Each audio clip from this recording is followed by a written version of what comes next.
Good morning. Good morning.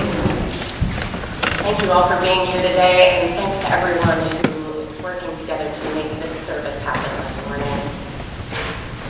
You know, it's a lucky thing to be a preacher writing about peace during the first snow of the season. What better muse for a peace sermon than snow? I spent much of the day yesterday in the corner of our bedroom gazing out the windows as the flakes came gently down, softly, tenderly, turning the imperfections of the world around me into something beautiful, into kind sculptures. In the snow, sharp corners are made round, fire hydrants become friendly figures, arms outstretched. Shadows brightened and colors muted are a balm to the senses. Children playing and dogs romping fleck the silence and scenery with rainbow hats and peals of joy. My thoughts turned to Maria, a woman I met in downtown Montclair who needed money for a meal and an inhaler for her asthma. She sleeps in a shelter in Newark that she must vacate at 7 a.m. each morning. A few weeks ago, somebody stole her winter coat while she was sleeping. Occasionally, bus drivers are merciful and will give her a free lift to Montclair, even though she is humiliated to ask. The day she was missing her coat was a day that the bus drivers refused. She walked from Newark to Montclair without a coat in order to eat and to be inside at Tony's Kitchen, where she doesn't have to wait in line outside for hours for a meal like she does in Newark. She has what she calls an Obama phone. She shows me a photo of herself before she became unhoused. She's lost at least 30 pounds from hunger and from traveling upwards of 20 miles a day on foot. She is dreaming of regaining her employment as a bus attendant so she could be able to rent a room that costs a mere $75 a week. And I think, how can I write about peace and snowfall from my warm bedroom corner when Maria this morning woke up at 7 a.m. and had to figure out how she would survive today, like she does every day? How can I speak of peace and comfort when snow means bliss for me, but danger for Maria? I recall the benediction at my friend Emily's ordination.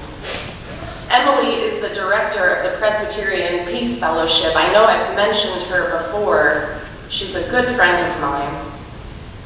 The Presbyterian Peace Fellowship started in the 1940s as a group that provided support to conscientious objectors to World War II, a war in which objection was quite unpopular. Since its birth, it has continued to be a prophetic voice in the Presbyterian Church and beyond, urging the abolition of war and encouraging people to enact peace in the midst of our broken world. During Emily's benediction, she quoted Reverend Clinton Marsh, who was a member of PPF and also a former moderator of the Presbyterian Church USA. Pastor Marsh would often benedict some variation of the following: "Now is the time for me to say, go in peace. But how can I tell you to go in peace when there is a world out there where races are pitted against each other, where mothers must watch their children sink into a hungry slumber, where governments stockpile nuclear arms? How dare I say, go in peace to you in a world like this? But I dare say, go in peace, because Jesus said, I give you my peace.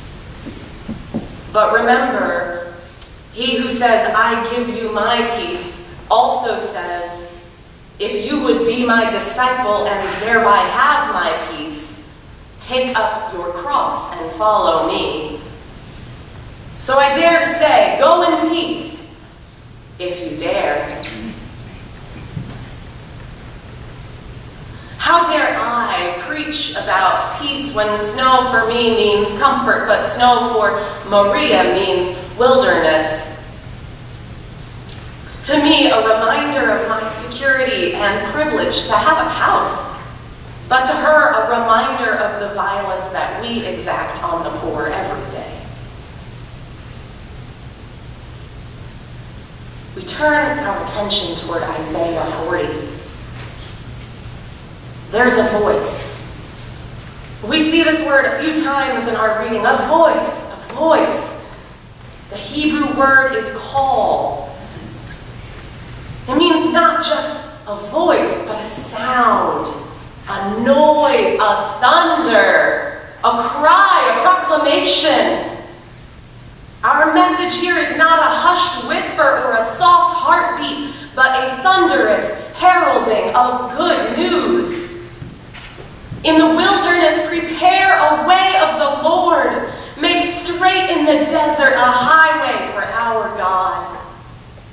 Every valley shall be lifted up, and every mountain and hill be made low.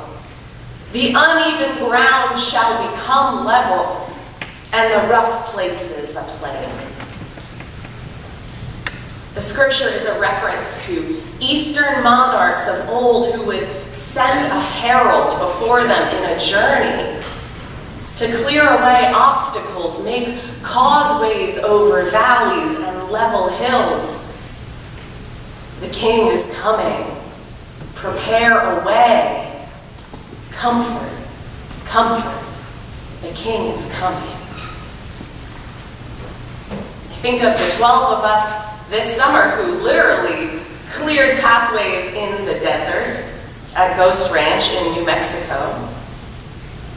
It is laborious work, hot, sweaty, gritty, and it's daring work. There are cacti to avoid and sunburns to be had and venomous creatures to look out for. But we did it together, and it was easier next to your friends. And we slept well those nights, didn't we? We are waymakers, all of us. You would not be here right now listening to this sermon if you were not a waymaker at heart. You are here on this Sunday in Advent to prepare room for the Prince of Peace, the sovereign whose laws are the simple laws of an innocent baby, swaddled in the throes of empire. Feed one another, hold one another, sing each other to sleep. At heart, we, the Christian people, are a daring people. I know it. We are here, after all, hungry for more, ready for transformation, to take a risk, to journey boldly, to break rules and cross useless boundaries and clear a way for peace. No matter how old or young you are, or rich or poor you are, or able-bodied or disabled you are a daring waymaker. This is our calling, as the prophet Isaiah reminds us. Remember that you are a minister of God by your baptism. We each are called to make way for peace in different ways, softly, loudly, slowly, quickly. But every way must be daring, because you can only go in peace if you dare. Comfort, comfort. Do not be afraid. We are called to do this work together. It is easier when we do it together. Ask someone to dare to go in peace with you. Comfort, comfort, do not be afraid. It will be hard. Comfort, comfort, we must cast aside our fears, our traumas, our doubts, and our insecurities, our bigotries, our assumptions, our bad memories, our failures, our weariness, our skepticism, our empty comforts, our xenophobia, our warring habits, our corrupted politics, our lust for money. We must dig up, break through, and make level the brambles, thorns, and brush in the way of peace.